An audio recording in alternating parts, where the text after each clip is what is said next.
Fora da Caixa. A análise dos factos que marcam a atualidade.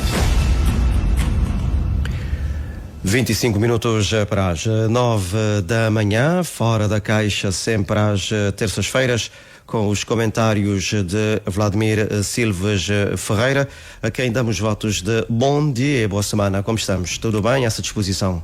Muito bom dia, Orlando, e também bom dia a todos os radiovintes. Muito bem. Hoje, dia de Nossa Senhora de Fátima. Pois é, estamos aqui por acaso acompanhando diretamente na televisão, na RTP África, portanto é um evento relevante para o mundo católico. Sem dúvida. Bom, vamos para alguns temas. Estamos com um eco no fundo, não sei se lá o nosso técnico Adão de Brito também na praia poderá nos dar aqui uma ajudinha. Estamos com um pequeno eco.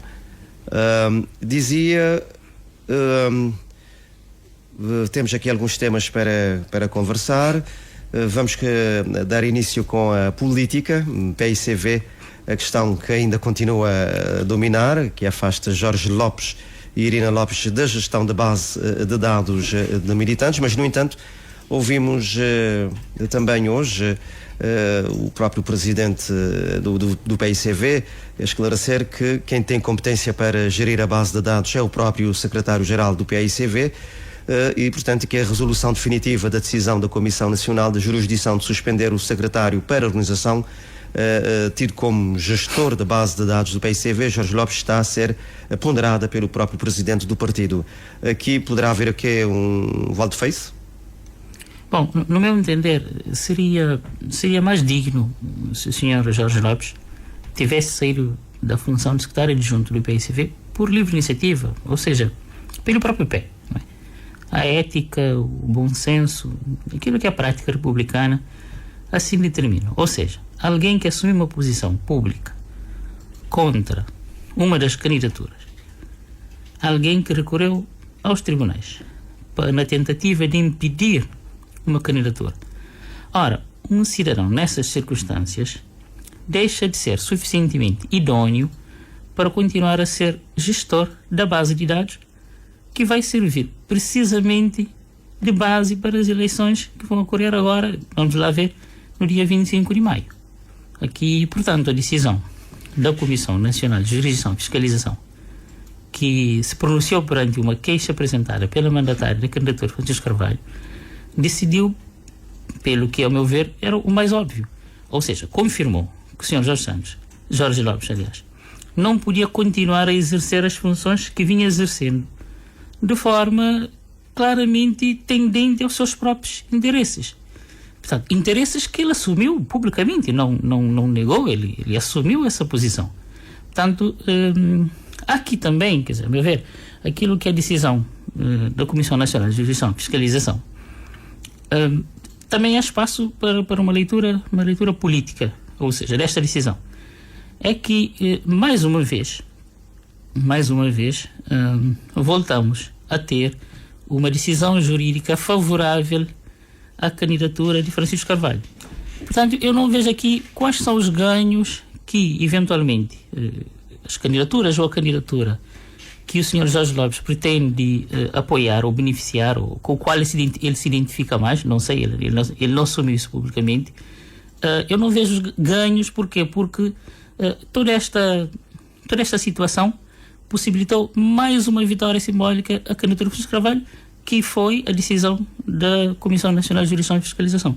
Portanto, o cenário é este. Agora, entretanto, voltando à questão que coloca, algumas vozes dentro do partido, inclusive o próprio presidente do partido, têm defendido que a Comissão Nacional de Jurisdição e Fiscalização não tem competências para decidir em casos do tipo, e que esta competência seria do Conselho Nacional. Esta interpretação me obriga a acreditar que ainda pode estar em cima da mesa mais um possível recurso ao Tribunal Constitucional.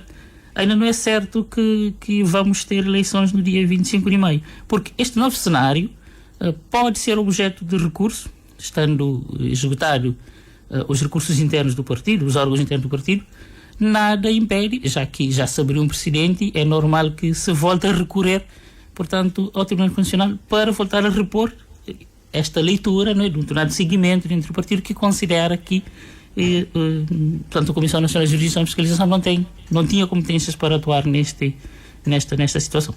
Seria legítimo esse tal recurso, né, ao Tribunal Constitucional, mas não atrasaria também todo este processo? E em termos de marketing político, isto não desgastava também um pouco o PICV? Sim, agora, isso é preciso, lá está, os partidos são o reflexo daquilo que são os comportamentos dos seus militantes e dos seus dirigentes. Do ponto de vista jurídico, conforme bem disseste, isso é possível.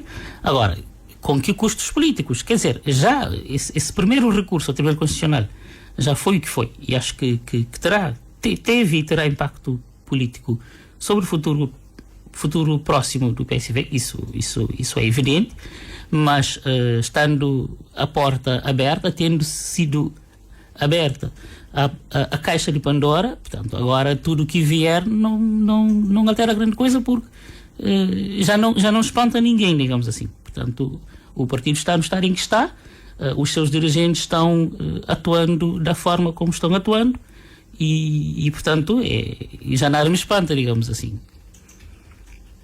Mas toda esta situação, no seio do PICV, com as eleições também em princípio terem lugar 25 de maio, tudo isto não cria também problemas internos, esse tipo de disputa, da forma como está a ser feita, né?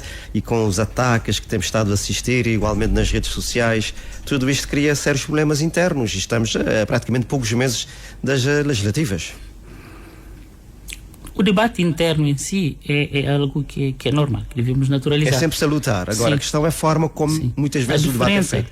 Sim, a diferença de opiniões, mesmo que... Repare, que os militantes entre si tenham debates acalorados, isso sempre aconteceu. A diferença talvez é que agora as redes sociais acabam por dar um destaque maior. Mas debates acalorados, isso é normal. O que se inaugurou, de facto, o que é novo e que é perigoso, do meu ponto de vista, foi o recurso aos tribunais, a órgãos externos ao partido, para resolver questões internas. Portanto, é aí que se levou o nível, digamos assim. O efeito maior e o impacto maior vem desta decisão, mas que, a meu ver, também, quer dizer, se as eleições, eu tenho dúvidas ainda, vamos ver, se as eleições vierem a acontecer no dia 25 de maio, como se prevê, os militantes irão penalizar de uma forma muito clara os candidatos que, de forma direta ou indireta, terão sufragado estratégias com as quais os militantes não concordam. Certo, vamos ganhando tempo com outros assuntos que trouxemos aqui para o Fora da Caixa.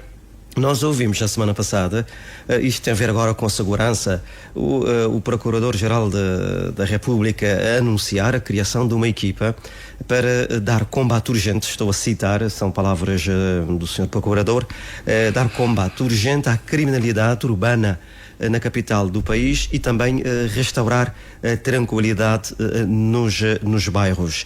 E recordo que recentemente estivemos aqui a analisar alguns dados da polícia que dava conta também de alguma tranquilidade e de menos casos, mas é o próprio Procurador também aqui a reconhecer que há necessidade desse combate. Pois, quer dizer, isso fica, digamos assim, um pouco esquizofrénico, né? Ou seja, se há um mês atrás nós estivemos aqui nesse espaço analisando os dados tornados públicos pela Polícia Nacional e que indicavam uma diminuição de cerca de 10% na criminalidade em relação ao ano anterior, portanto, das 2024 comparativamente a 2023, e na altura o seu diretor da Polícia Nacional, então diretor da Polícia Nacional, que mostrou satisfação e que aproveitou para parabenizar todos os profissionais da polícia, todos os efetivos da Polícia Nacional, que os dados atingidos eram o resultado das ações e das atividades policiais realizadas, né, nos seus mais diversos ramos, e que, portanto, os dados refletem a eficácia e dos efeitos das políticas e das estratégias implementadas pela Polícia Nacional. Bom, portanto, nós já tínhamos apontado aqui também, num outro momento, o facto de os dados da Procuradoria-Geral da República e da Polícia Nacional não baterem certo. Há especialistas na matéria e que debruçam e pesquisam sobre essa questão mais do que eu, que também já reforçaram esta questão. Portanto, quer dizer, é contraditório. Portanto, aqui os órgãos públicos nacionais com responsabilidade em matéria de segurança precisam articular-se melhor, porque se realmente estamos com dados positivos, mas ao mesmo tempo há que reforçar o combate, há que diminuir a intranquilidade dos cidadãos, há que restaurar a tranquilidade nos bairros, há que combater o aumento dos assaltos e conflitos entre grupos criminosos. Portanto, a Polícia Nacional e a Procuradoria-Geral da República não estão no mesmo passo, não estão em sintonia, e penso que para um cidadão comum fica difícil compreender de qual lado está a razão e por que não, de não haver uma maior convergência dos dados entre as várias instituições que atuam no setor da segurança. Sim, e a criminalidade urbana, não somente na praia, mas também na cidade do Mindelo, tem sido uma questão que preocupa os cidadãos, recordando que, por exemplo, em São Vicente houve há um mês uma manifestação, também está a ser preparada para o dia 1 de junho, também, digamos, uma manifestação de pessoas em torno da questão da segurança, aproveitando também o Dia Mundial da Criança, uma vez que as crianças igualmente são vítimas da violência. Há aqui a necessidade de uma maior articulação entre as forças de segurança, mas também a própria parceria da sociedade civil nesta matéria do combate à criminalidade. Envolver os organismos da sociedade civil também. Eu aqui quero crer que e aqui fazendo referência a um especialista na matéria, que é o Dr. Gerubel, e que tem se posicionado sobre estas questões na rede social.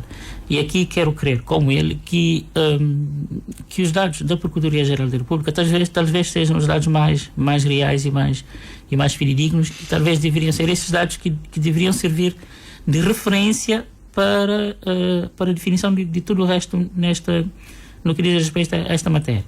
Mas também há aqui um outro elemento que podemos talvez e poderá indicar novas tendências, é que recentemente nós tivemos mudanças na chefia da Direção Nacional da Polícia. Portanto, foi recentemente nomeado um novo diretor nacional, e que espero, talvez, às vezes essas mudanças podem ter efeitos positivos, que tenha durante a sua vigência, portanto o seu mandato, talvez uma maior aproximação e uma melhor convergência dos dados com a Procuradoria-Geral da República, por forma que efetivamente possamos ter dados fidedignos. Até volto aqui a fazer também uma referência ao Dr. José Rebelo, que ele levantou uma questão nas redes sociais que é relevante.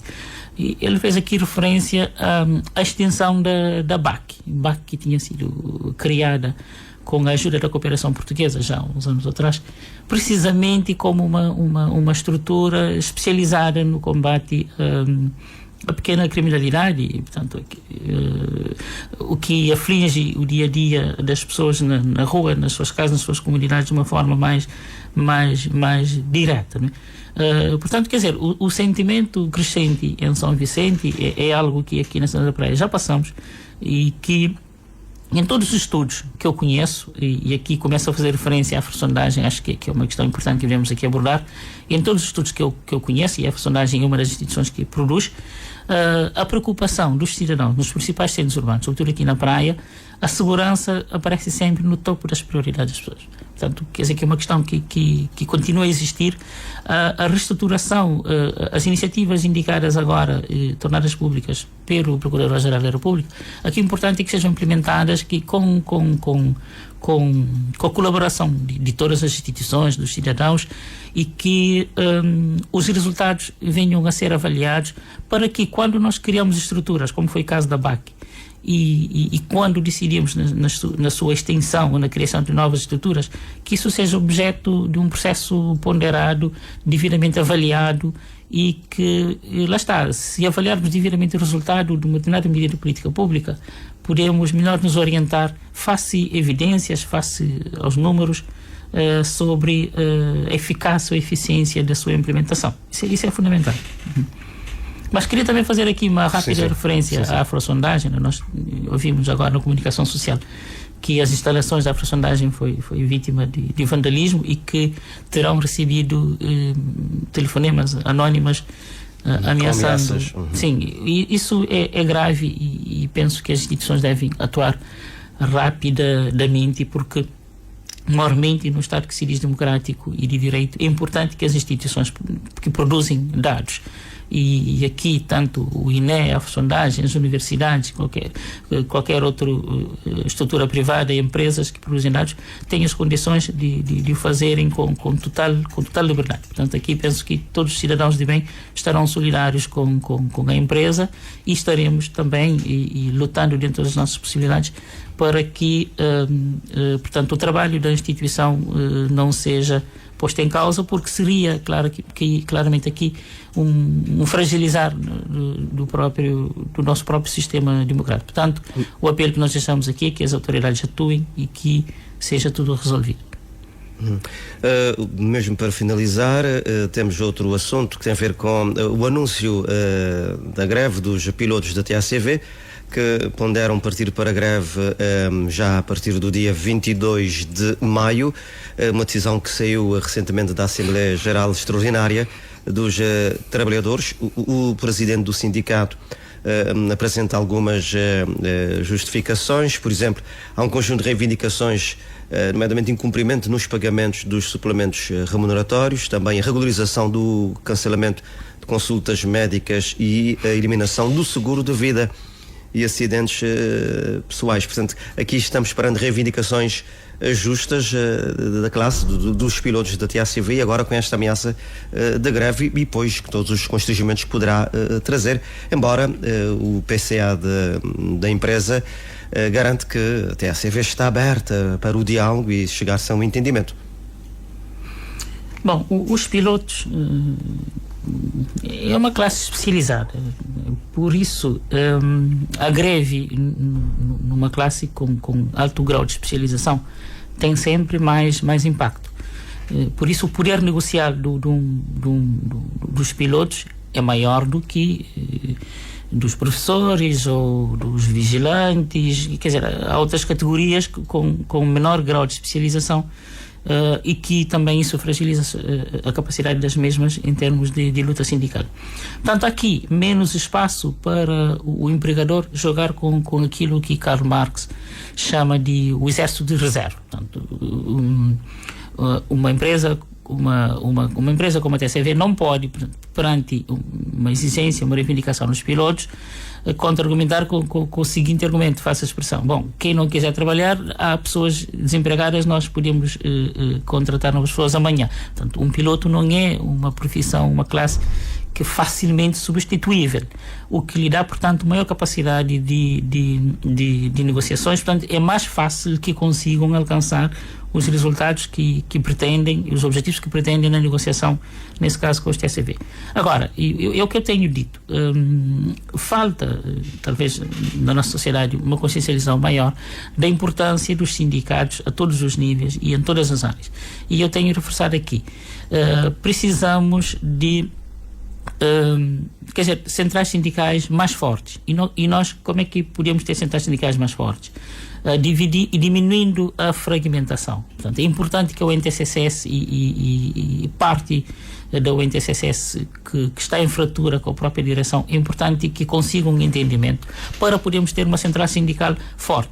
É importante que a CCCL também não tenha uma atitude parecida com aquilo com o termo que no Brasil se utiliza muito, que é a caracterização do sindicato pelego, ou seja, quando um sindicato se torna mais condescendente com o poder. É preciso que todos os sindicatos atuem fortemente em defesa da classe. E também é preciso que se os pilotos se organizam enquanto sindicatos, é porque são uma classe trabalhadora.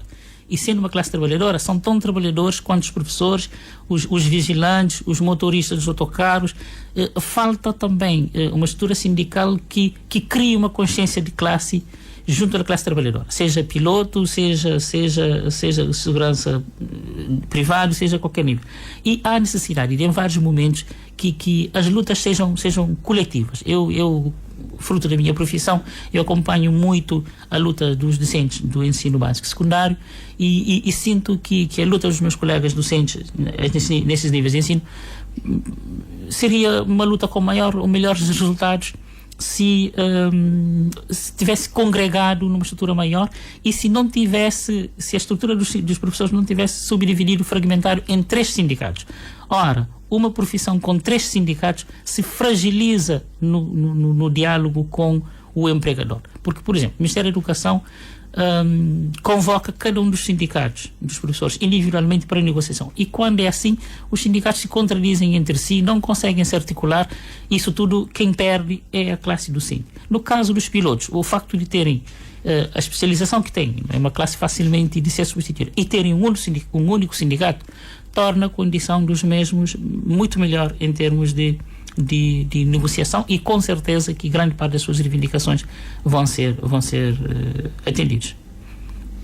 Já que trouxe aqui a questão dos professores, ouvimos o presidente do SINDEP a falar numa certa injustiça e confusão com a publicação da lista provisória de transição do pessoal docente, que foi publicada pelo Ministério da Educação, e ao mesmo tempo alertar os docentes que têm 45 dias, né, para reclamações. Sim. Do que tem circulado nas redes sociais, portanto, há professores com mais de 100 anos e cujo nome aparece na lista. Há professores que já faleceram também que aparecem, portanto, quer dizer, a lista foi publicada talvez um pouco à pressa, há pequenos detalhes a corrigir, mas isso acontece, portanto, estamos a falar também de um universo grande. Portanto, cabe agora ao Ministério corrigir. Eu vi também algumas pessoas questionando da legalidade da publicação dos dados pessoais dos professores nas redes sociais. Isso é algo, acho que até alguém está a pensar em acionar a Comissão Nacional de Proteção de Dados. Mas, portanto, agora é quem se sentir realizado questionar e apresentar recurso e queixa em tempo útil e dar ao Ministério a oportunidade de corrigir. Mas lá está, tudo isso vem do processo de luta dos docentes, que eu penso e exorto-os a não pararem por aqui, e porque a classe docente é uma classe que se degradou muito e que, em comparação com outras profissões, ficou muito para trás durante muito tempo. Portanto, esta luta é uma luta que já vem atrasada, mas que precisa continuar. Vladimir Silvas Ferreira, sempre às terças-feiras no Fora da Caixa, com os seus comentários de assuntos que vão marcando a atualidade a cada semana. Muito obrigado. A continuação de um bom dia e de boa semana. Igualmente, um bom dia para Orlando e para todos os rádio ouvintes. Muito obrigado. Foi assim, Fora da Caixa. Fora da Caixa. A análise dos factos que marcam a atualidade.